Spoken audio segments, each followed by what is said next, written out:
Blog Talk Radio. Are you ready to take a bite out of the competition? Are you looking for ideas to make your business better? Welcome to the Core Business Show with Tim Jacquet, sponsored by Apple Capital Group. At the core of every successful business, you'll find people making a difference. And with each episode of the Core Business Show, we talk with those people, examine those ideas, and explore the strategies that make them special. Now, the host of the Core Business Show, Tim Jacquet.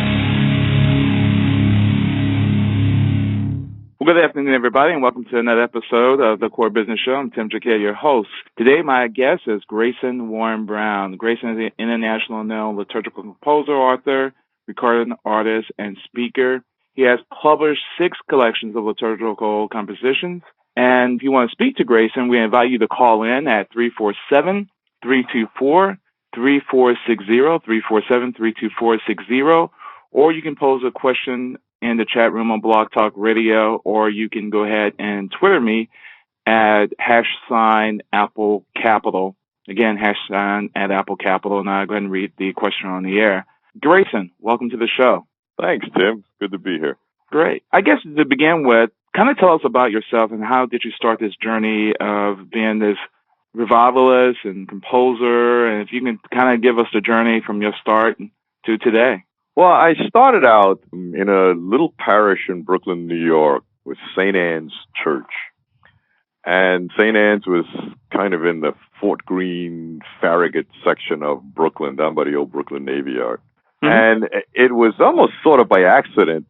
I used to have an aunt who lived in the projects there, and I'd go visit her, and a young seminarian knocked on the door and said that the local church was going to have we used to call them picnics back in those days, like a bus outing. And so he invited her and she invited me, and I was 15 at the time. And so we went on this bus outing, and on the way back, I asked one of the priests, Tom McCabe, I said, "Father, do you have an organ in the church?" Because I had just sort of learned how to play and loved to just go into churches and play the organ. And Tom said, "Yeah, come on up, kid, and play." And so I played for a while. He heard me, and he said, "We're looking for an assistant organist. Would you like the job?" Well, I mean, my head almost fell off. I was 15 years old.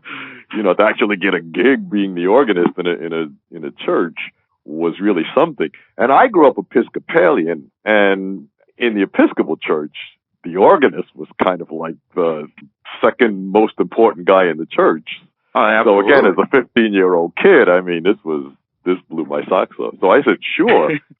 So I started out at St. Anne's as the assistant organist. And St. Anne's turned out to be a really extraordinary place, because this was back in the late 60s when I started, and a whole bunch of things were starting to happen. The civil rights movement was going on. Vatican II was happening, and St. Anne's just embraced all of it.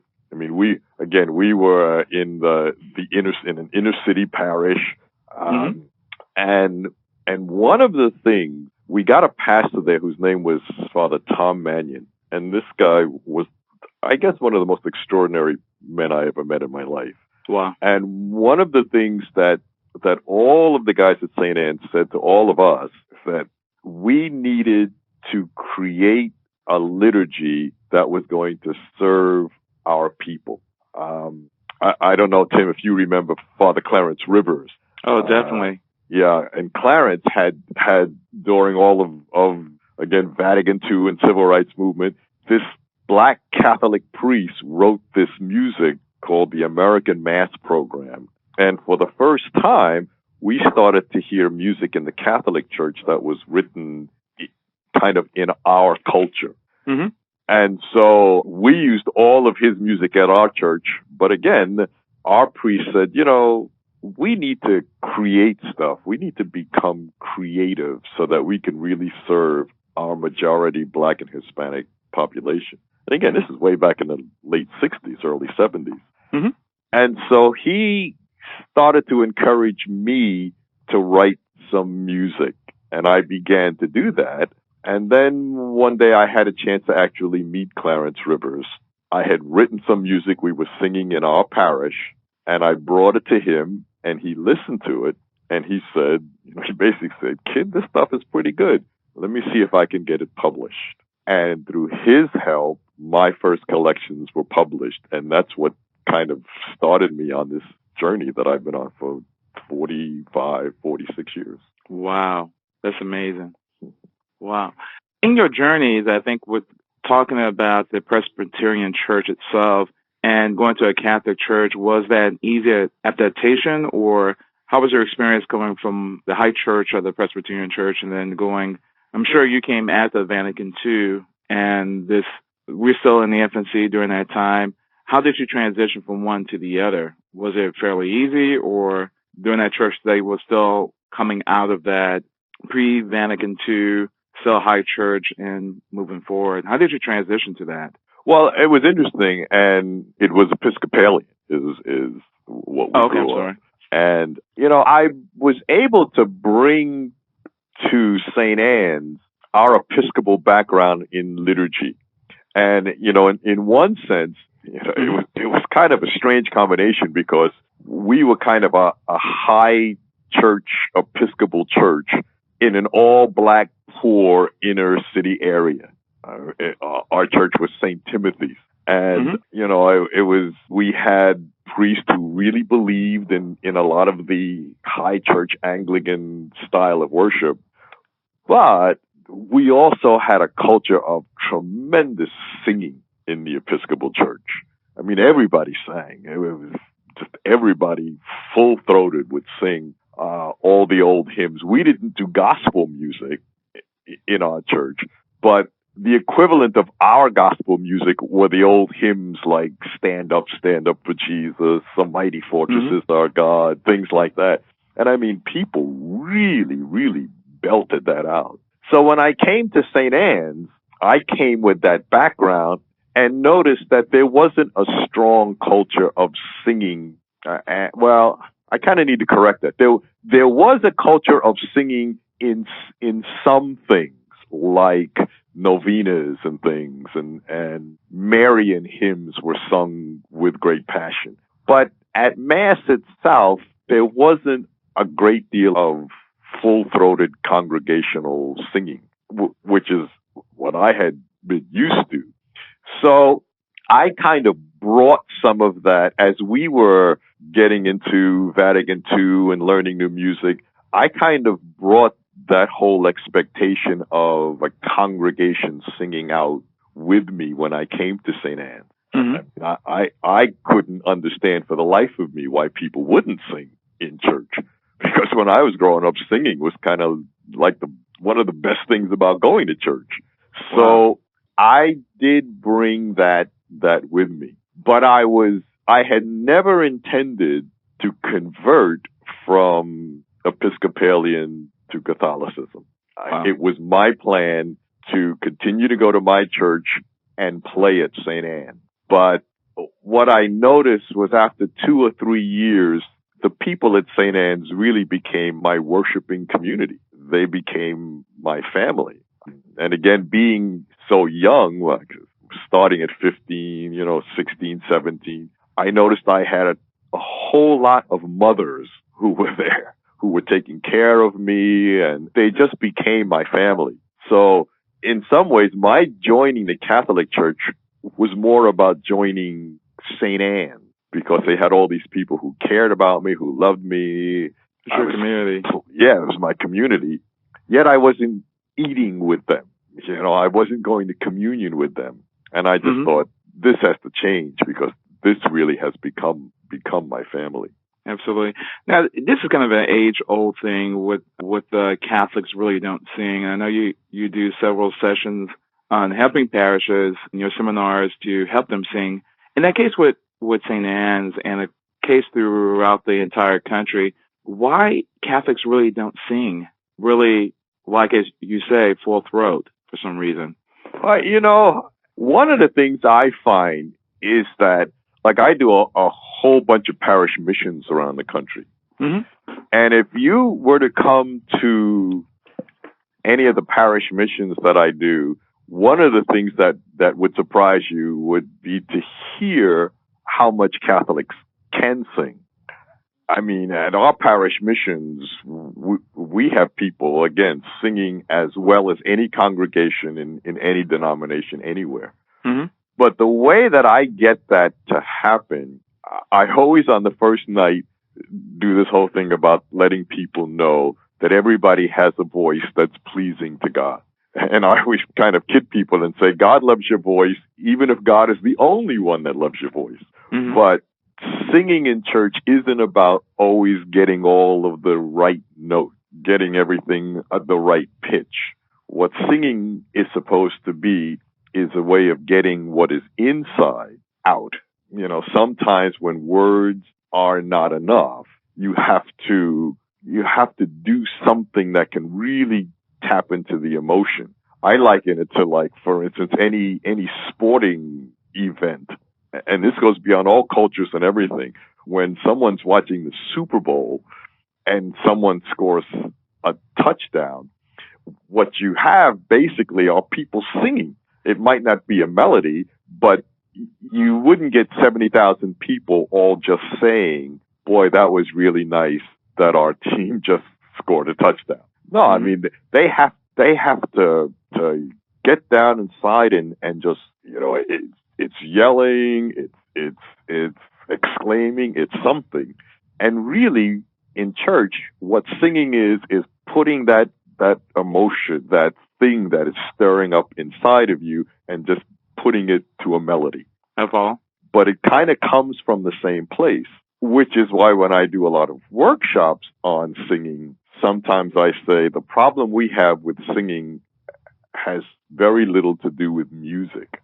Mm-hmm. Sometimes the problem is we are not allowing ourselves to feel that much passion about what we should be feeling the most passion about, and that is in church, the death and resurrection and of Jesus. See, a lot of times if there's nothing stirring inside of you, then it's very hard to sing about that. So Mm-hmm. there first has to be something stirring inside, something. And a lot of times people just need some direction on how to connect that. And people I have found, Tim, need permission. Some people just need permission to tap into that emotion and let it out, which is something in our church we haven't been very good at doing. When I started at St. Anne's, one of the things we used to do is when it was someone's birthday, a lot of times we would go from the church into the rectory. If we knew a regular parishioner, we'd have a little cake or something, and we'd all sing happy birthday. And I noticed that in the rectory around that cake, people sang happy birthday, again, with enthusiasm, full-throated. And yet, in the church, just 20 feet away, a lot of those people wouldn't sing. And I began to say, you know, what is causing that? Wow. And some of it was people felt they had permission to get in touch with all of that emotion in the rectory. We needed to let them know they had permission to do it in church as well. Wow, that's awesome.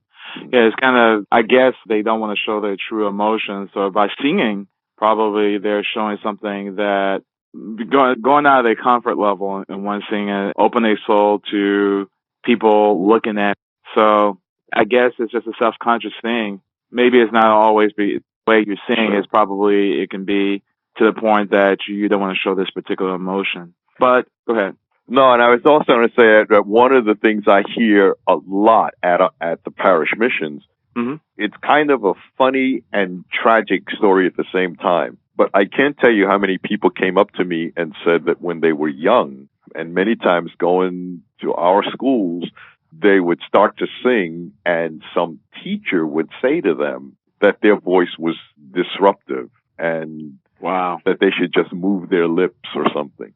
And I mean, I've had people say to me, I haven't sung in public in 30 years since, you know, and with tears in their eyes, they say, thank you for letting me know it's all right for me to just sing and sing out. And that's always a very touching moment for me. I'm going to go ahead and move to one of your early compositions.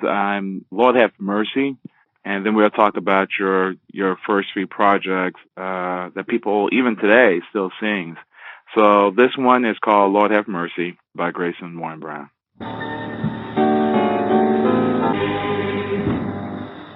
There was Lord Have Mercy from the Mass is Full for People. Going back in time, it was recorded in the 70s. Grayson, can you talk about this? This was your first project, your first album. How did that come to be? To get a recording contract with a company and record this live. Believe it or not, we was talking to Ron days ago, but I think he was one of your accompanists on here. So I guess you just tell us how you got started on that project. Well, first for any of your listeners who might not know this, that Lord Have Mercy is a part of the liturgy. Every Mass at the very beginning has that whole, what we used to call a Kyrie eleison, the whole Lord Have Mercy. Mm-hmm. And it's kind of funny because I think we say that was like 3 minutes or something like that, which today would be harder to do because unfortunately, a lot of people, we don't want to spend the amount of time in church that we should. And there's a lot of movement to kind of shorten things. But back then, we really believed in taking your time. And as you know, Tim, there's several African-American Catholic churches where Mass can still go for 2 hours.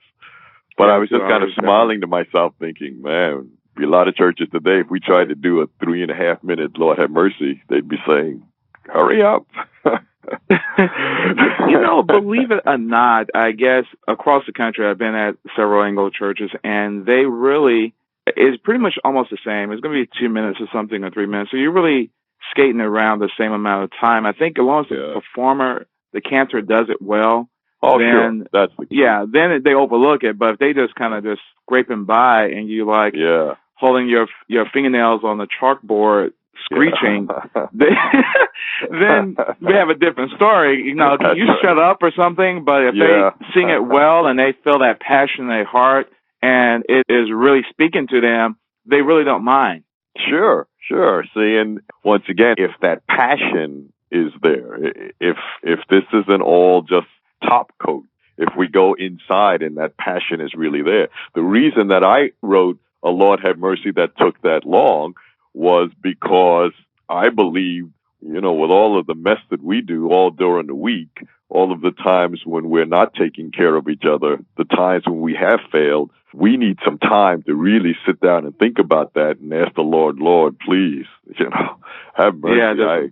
But if it's just ritual, then people want something that's just going to get by quickly. But you were asking me how all of that got started, and I had mentioned again Father Clarence Rivers, who was the first, at least of my generation, to write a nationally known Black Catholic Mass, which we adopted at St. Anne's right away. I mean, we just loved it.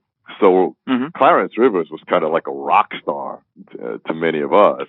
And as I said, the guys at St. Anne's said, they saw something in me and they said, come on, Grayson, write some stuff here for our people, because serving our people is top priority. So I had written this Mass called Mass of a Soulful People, and I had a chance to meet Clarence at some convention. And I brought it with me, and I asked him, I said, Father Rivers, I'm a new young composer.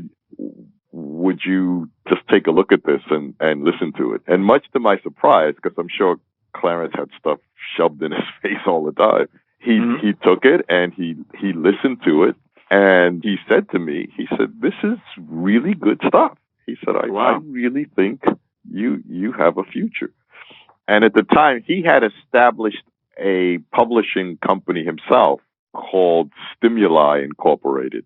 And he actually published my first Mass.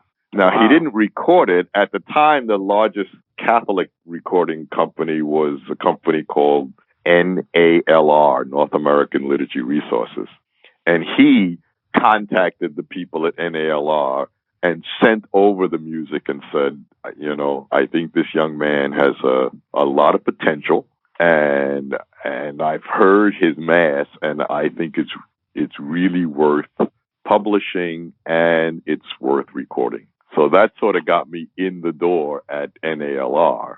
And then I actually did a recording with the Howard University Gospel Choir. I actually did a recording. And recording, of course, is something that has changed immensely. Because when we did, I think this is actually, that Lord Have Mercy might be my second recording, because I think that was a live recording. But the first one we did in a studio, we recorded the whole thing in one night and mixed the whole thing the next day. So the whole thing was like a day and a half. And of course now, I mean, when we do recordings, it takes weeks. Just weeks. But they're so much better. I mean, now we record all the instruments in one shot. Then we record the singers. Then we put in additional stuff. And now it takes weeks and weeks. Yeah. And it's kind of amazing. There's always been that main debate regarding live and studio recordings. And it's something about the live recording that you really can't. Yeah, you're going to have some imperfections on there, but it's more personable. People can relate to it because you hear the interaction live with the assembly, with either the song leader, the director, the musicians, and they all feeding off each other. And some of our best recordings of time has been live recordings. And they didn't worry about all of these little technical issues. They just recorded it, it was done well. And when it's time to record it, people didn't really like it because you had a missing piece of it that you can't get in the studio. It takes time to get that spirituality of that particular piece at that particular time. You can't get in that sterile environment of a studio. Sure. But it's amazing how I remember the first recording, the second one, and how it actually revolutionized the African American church here in the States. I mean, we had something. We had Clarence Rivers, we had his music, but for a while that's all we had. And then your music came up, and it had this youthful contemporary style at that time. And then you had these wonderful musicians to play on it. Even today, remember several years ago when I brought you to Houston, they still was, during the Holy Week, we brought that back. And the whole congregation just love it because they can relate to it. They've been hearing it for so long. So you really thank you. It's always been important to me that people be able to use the music, not just sing the music, but be able to use it. Because as you know, in the end, all of the stuff that guys like us write and do, they're really, I always call it traveling music in a way. It should be music that helps get, we were saying earlier, something inside out. So the music shouldn't be the focus. The music shouldn't be the end all. The music should work well enough that people can use that music to get in touch with something. And that's the most important thing, that they're able to get in touch with whatever that thing is. And I've always been very honored that if somebody can take something that I've written and use that piece to get in touch with those things inside, and then let those things kind of explode into a wealth of joy and life. And then, as a result of that, have that person go out and do something creative, something loving, something good. See, then to me, the music has really served its purpose. Wow. Yeah, it's relate to it, they pray it. And truly, after seeing it for so many times, hearing it so many times, eventually it grows on them and they'll be able to pray that piece, regardless of whatever setting it is. And that's when you have a true relationship with that particular piece. Right. And no longer concentrating on, what the words are. You have it in your heart, you have it in your mind, and you have it. So when they pray it, they have it. Yep. When we go, the last couple of things, I know you've been going around the country doing a lot of missions. Can you talk about all your mission work you've done? Yeah, I know you have several workshop topics you've done nationally, but I was looking at on your website, you had a lot of people commenting how you really touched them. How did you get into parish missions from music? To tell you the truth, I'm not really sure. I'm really not. It's one of those. It's a question I've been asked, and I've tried to look back on it. I'm not really sure how that transition took place. I know that I was going around doing a lot of workshops on music, and then workshops on music and prayer, and how the two of them should be interconnected. And somewhere along the way, and I really don't know, I'm really honest in this, somehow, it had to be the work of God, people started asking me to not just share with musicians. I guess many of the people heard what I had to say at the workshops I were doing and started to say, what you're saying should be heard by more than just people in music ministry. What you're saying, people who are Eucharistic ministers need to hear this, and people who are lectors need to hear this. And your approach to ministry is such that all kinds of people who are involved in ministry need to hear this. And then I think that's started to grow to, not only do our ministers need to hear this, but we think our parish community needs to hear this. And I think that's sort of how that evolved, to the point where people just started inviting me and saying, we think that what you're saying is something that our community, our whole parish community, yes, our ministers need to hear this, but when you're talking about faith and when you're talking about commitment, that's something that everyone who steps through our doors needs to hear. And I think that's how eventually I ended up doing as many parish missions as I now do. Wow. Yeah, I was looking at one of the comments here. It says, in 30 years of parish work, Grayson Mission was the best I've ever attended. And that's out of Scottsdale, and then a couple of others. What an energetic, spiritual, uplifting experience has been in participating in mission. Talking about the mission and revival, I think one person said revival, one say mission. I'm not going to say what your opinion is. Some people say revival, some people say mission. Pretty much it's the same thing. Is there a particular reason why I would say the contemporary Catholic Church, why they don't say revival anymore? They want to say mission. It's been out for the last 20 years. And in the past was called revival. I think mission, we were just talking about this last night. I just came from Detroit, where we just did a parish mission. And someone was saying, maybe we need to look at changing that to something else, because people have been doing missions in a lot of Anglo areas for years, and in a lot of African American communities, they were called revivals. But they were basically the same thing, coming together for 3 or 4 nights and singing together, praying together. It's almost semantic. It's just that in the African American community, as well as in the greater Protestant community, they were called revivals. And when I do a, quote, mission in a Black Catholic church, they call it revival.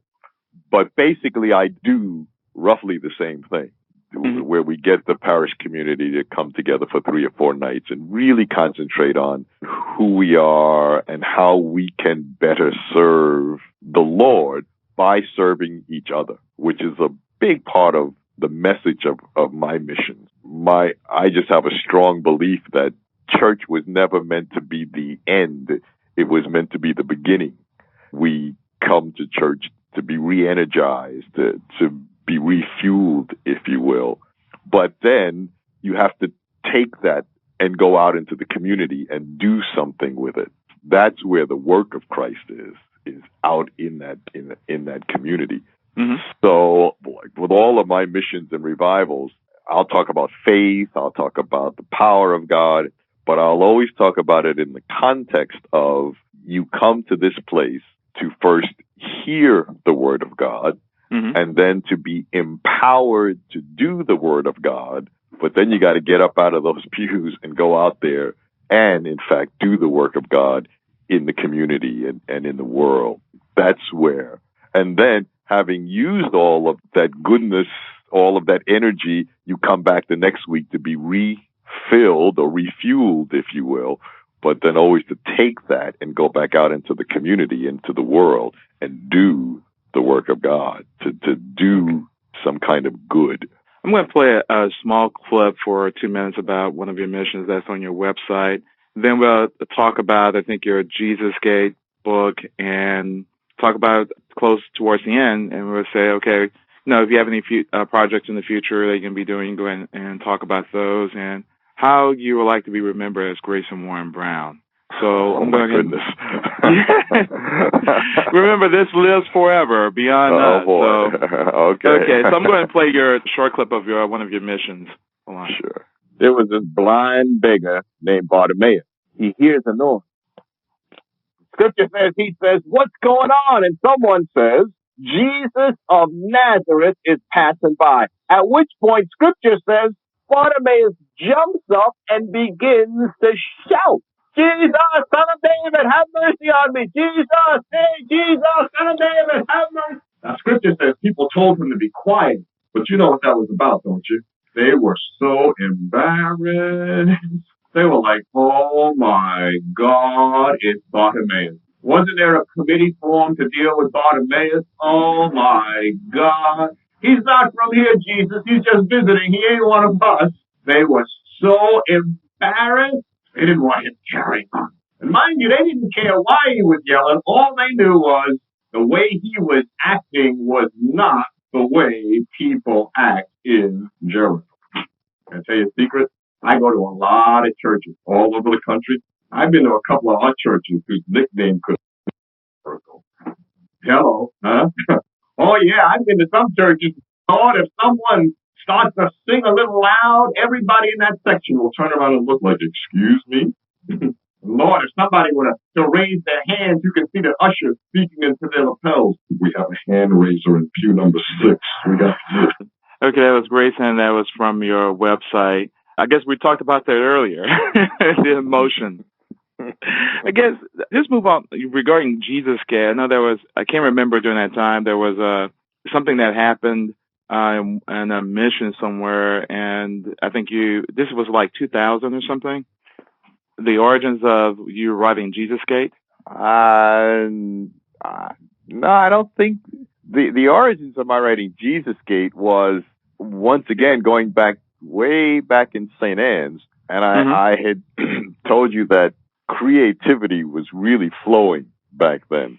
And one of the things that we did was during Holy Week, and it may have been Good Friday or something, but I know that we decided to put on a little play about the whole thing of Jesus and being crucified. And there used to be a show on, 100 years ago, Walter Cronkite, and the show was called You Are There. And what they used to do was they would send modern day reporters back through time to interview significant people during some great event. So they'd interview Abraham Lincoln, they interviewed just all of these people from history. So I actually got the idea from watching that show when I was a kid. So what I decided to do was to sort of write like a fantasy like that, where we would send modern day reporters back through time to look at all of the political ins and outs of the whole trial and crucifixion of Jesus. And now I say it's a fantasy. I studied a great deal to find out, in fact, what was going on all of the time. And I just found it fascinating. Wow. And I originally started out to write what I thought would be maybe first an article and then maybe just a short 30 or 40 page piece for a pamphlet or something. And the more I wrote about it, the more I studied, the more I understood what some of the politics was behind why Jesus was put to death, just the more fascinated I got. And I ended up writing this whole book where, again, I have fictional characters mingling with real life historical characters. But it just turned out there was a lot of politics and a lot of intrigue behind why Jesus was put to death. All kinds of there were illegal things done, like having a trial at night, which was against Jewish law, and all of these sorts of things. So I started out to write a small book, and it just grew. Wow. Do you think you're going to make more of a scripted into a play that people can use? I would love to. I'd love to have someone do an audio book of it. Oh, wow. I'd love for some, and people who have read it. In fact, several people have said, "Okay, Grayson, that's very good. Now you need to write book 2." Like, oh my God! Okay, so you got to write book 2. Yeah, all right. We need to see book 2. Now, I know. Speaking of trying to do into a book, I know I forget the name of the organization that works with the blind in each city. They actually have volunteers that go in and read the entire book for the blind to do an audio file. So maybe I know we have that in Houston and some other cities.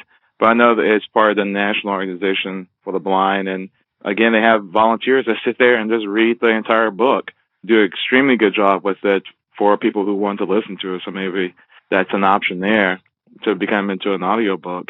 Yeah. But yeah. So closing, about your music, how will you describe your music? Well, it's kind of hard for a composer to describe his music. I try to write music, again, that's useful. I mean, I want to create music that's pleasing to the ear, but the biggest challenge for me is I want to write music that people can use, again, in order for that greater purpose, so that they can. And I think through the grace of God, I've been fairly successful in writing music that people can, in fact, use, that does touch people on a certain level. Okay, and if the music, how does it come to you? I know when I was talking to Edwin Hawkins, I said, well, this tune comes in your head and you just write it in the middle of the night? He said, oh, Lord, I'm not a night person. It comes to me in the day, but the opposite, you hear Ron Harper, it comes to him through spurts, and yeah, he'd be up late at night creating things. It's all in his head. But some composers, it's nice. Some people, it's just during the day. Some people, it just happen. How does these tunes come to you?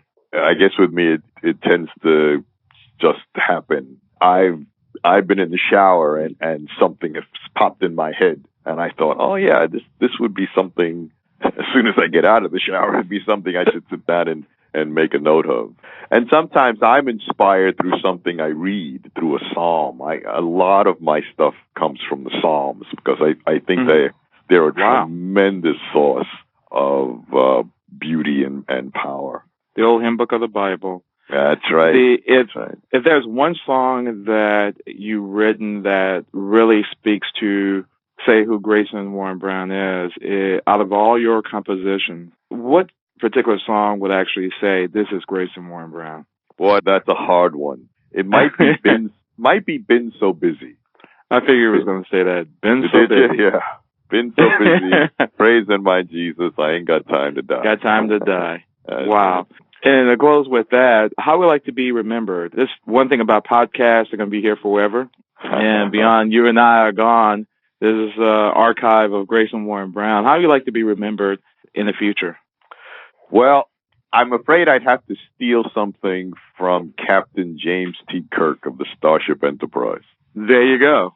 Shoot for it. I remember in the last movie he was in, there was this scene where he and the other legendary captain kind of meet in this strange world. At one point, Kirk says to the other captain, Picard, he says, so you're the captain of the Starship Enterprise. He says, do you plan to retire soon? And Picard says, no. And Kirk says this. He says, whatever you do, don't retire. Don't let them promote you. Stay on that ship, because as long as you're on that ship, you can make a difference. Wow. And I thought of that, and I thought, if there's one thing I would like people to say about me, he made a difference. That's how I'd like to be remembered. well said. I really appreciate you coming on to the program, talking to us about your music, passion, your books, your mission, and close with that wonderful statement. I really appreciate you coming on to the program, Grayson. My pleasure. Thanks, Tim. Great. Thank you so much.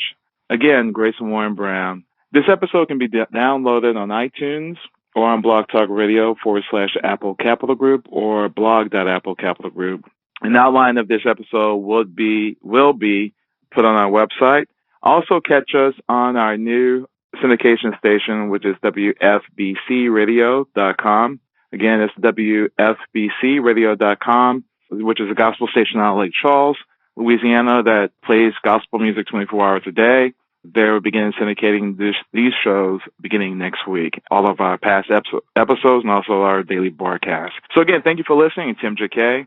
Thank you, Apple Capital Group, sponsor of the Core Business Show. Take care and have a great day. I'm going to close with this promotional video from Grayson Warren Brown, and then we'll just go off the air. Thanks so much. Again, take care.